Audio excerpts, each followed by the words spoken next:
Bye next door Amardeep Chowdary.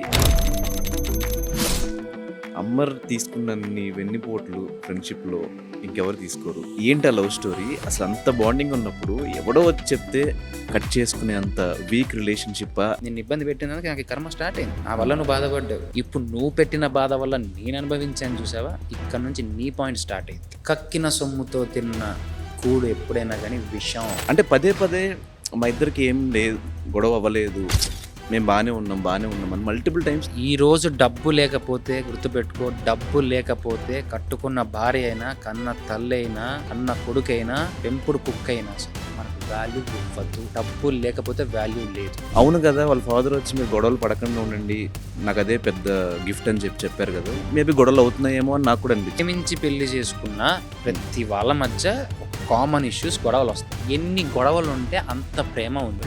వాళ్ళు తేజు అమర్ కొట్టుకున్నారు, అమ్మో కొట్టుకున్నారన్నా, మీరు కొట్టుకోవద్దండి అన్నా, మీరు చేయొద్దండి అన్నా, మీరు ఇది కాదన్నా, మీరు ఆ వదిని బాగా చూసుకోనన్నా, నువ్వు ఇట్లా never interfere between wife and husband. నోటికి వచ్చింది రాసుకుండే వాళ్ళు ఉన్నారు. ఎందుకు తేజు వీడియోస్ని అసభ్యకరంగా ఎంతమంది వీడియోలు పెట్టట్లేదు? నేను నాకే పంపిస్తున్నాను చాలా మంది చూడండి సార్ అని. సిగ్గులేని నా కొడుకులు కొంతమంది దాని మీద బతికే వాళ్ళు కాదు బ్రో. అంటే కౌశిక్ తాగుదాం అక్కడ నుంచి అది తెలిసిపోయింది. నేను దాని కంట్రోల్లోకి వెళ్ళిపోతున్నాను, నా కంట్రోల్లో లేను అన్నప్పుడు. దాని కంట్రోల్లోకి వెళ్ళిపోతే మనకు ఇది మన మాట ఎంత. ఎవరైనా సరదాగా మనం కూర్చొని మంచి మూడ్లో నవ్వుతూ ఉన్నప్పుడు ఒక 2 గ్లాసులు అది ఎక్కడో ఒకప్పుడున్న యాక్టివ్నెస్ నాకు అసలు ఏంటి ఆ డిప్రెషన్ వెనకాల రీజన్ ఏంటి? డిప్రెషన్ అంటావా? ఆబ్వియస్లీ ఫ్యామిలీ పరంగా అవ్వచ్చు.